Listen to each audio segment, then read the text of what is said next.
Hello guys, यहाँ पे देखिए हम लोग इथरम का एनालिसिस करेंगे। अब देखिए यहाँ पे सबसे पहले मार्केट ने क्या बनाया कि यहाँ पे डबल बॉटम बनाया और डबल बॉटम बनाने के बाद जो है मार्केट यहाँ से रैली दिया। उसके बाद मार्केट ने क्या किया कि ये जो रैली आई है ना, इस पूरे रैली का मार्केट ने क्या किया, करेक्शन किया और यहाँ पे फिर से एक डबल बॉटम बनाया और यही से मार्केट ने क्या किया, फिर से रैली दिया। अब अगर आप लोग यहाँ पे ध्यान से देखोगे तो यहाँ पे मार्केट ने फर्स्ट अटेम्प्ट किया, उसके बाद मार्केट ने सेकंड अटेम्प्ट किया और यही से मार्केट नीचे गिरा। ठीक है, लेकिन यहाँ पे देखिए फिर से मार्केट क्या करता है कि यहाँ पे थर्ड अटेम्प्ट भी कंप्लीट कर रहा है, यानी कि मार्केट ने जिस तरीके से 2 बार अटेम्प्ट किया उसी तरीके से मार्केट ने क्या किया, थर्ड अटेम्प्ट भी यहाँ पे कंप्लीट कर लिया।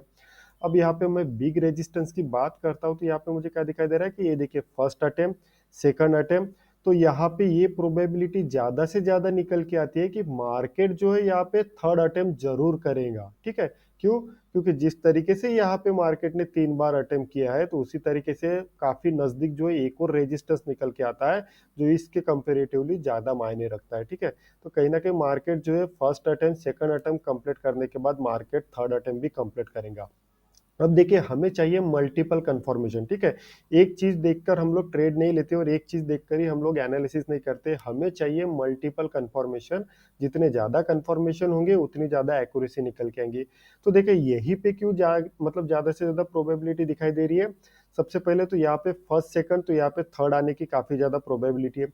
सेकंड चीज अगर मैं देखूं तो ये जो मार्केट फॉल हुआ है ना यहाँ तक, ठीक है, तो यहां से लेके यहां तक अगर मैं करेक्शन कैलकुलेट करता हूं तो ये जो आपको ब्लैक कलर का रेजिस्टेंस दिखाई दे रहा है ना, ये निकल के आता है, यानी कि इस पूरे रैली का जो करेक्शन निकल के आता है वो लगभग $1420 के आसपास जो है निकल के आता है।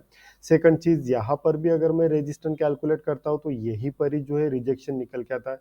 फोर्थ अगर मैं देखूँ तो यहाँ पे देखिए ये जो आपको दिखाई दे रहा है ना, तो यहाँ देखिए जब मार्केट ने क्रॉस किया था तो क्रॉस करने के बाद फर्स्ट अटेम्प्ट यहाँ पे मूविंग एवरेज का हुआ, उसके बाद देखिए तेजी के साथ मार्केट गिरा। जब दूसरी बार भी मार्केट इसी मूविंग एवरेज के पास आया तो उस समय भी मार्केट तेजी के साथ गिरा।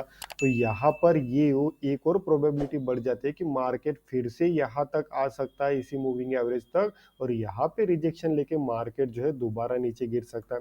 से थर्ड अगर कंफर्म मतलब और भी कंफर्मेशन देखते हो तो यहाँ पे देखिए कि काफी बार जो है मार्केट इस मूविंग एवरेज को जो है रिजेक्शन फेस कर रहा था, मतलब कि रेजिस्टेंस फेस कर रहा था, और फाइनली मार्केट ने जो है अभी इस मूविंग एवरेज को भी ब्रेक कर दिया है और अभी मार्केट इस मूविंग एवरेज के ऊपर में काम कर रहा है।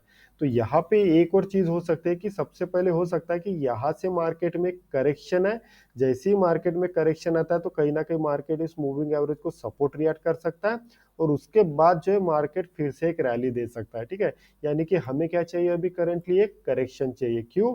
क्योंकि ये जो रैली आई है ना बैक टू बैक, कहीं ना कहीं इस पूरे रैली का हमें एक करेक्शन चाहिए। तो अगर मार्केट यहाँ पे करेक्शन कंप्लीट करता है तो जैसे ही करेक्शन कंप्लीट हो जाएगा मार्केट फिर से यू टर्न हो जाएगा और फाइनली यहाँ पे टच हो जाएगा।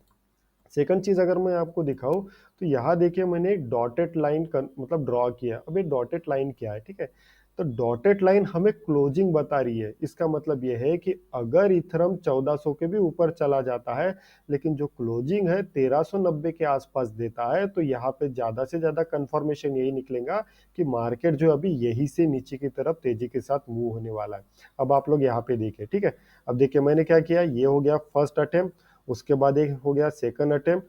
तो उसी प्रकार ये जो आपको डॉटेड लाइन दिखाई दे रही है तो ये क्लोजिंग बताती है, हमें कैंडल की क्या बताती है, क्लोजिंग बताती है।